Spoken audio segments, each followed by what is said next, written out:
अहमद एक छोटे से गांव में रहता था। एक दिन उसे बाजार में चलते हुए एक बटुआ मिला। बटुए में कुछ पैसे और एक पुराना शनाख्ती कार्ड था।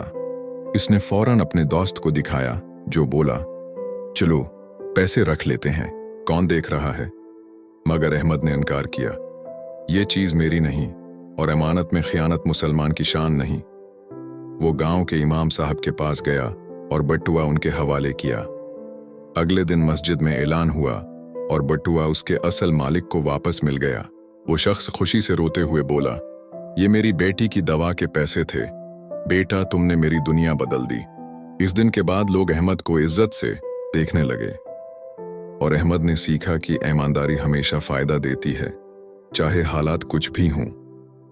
सबक: अमानतदारी ईमान का हिस्सा है और हर छोटा नेक अमल अल्लाह के यहाँ बड़ा बन जाता है।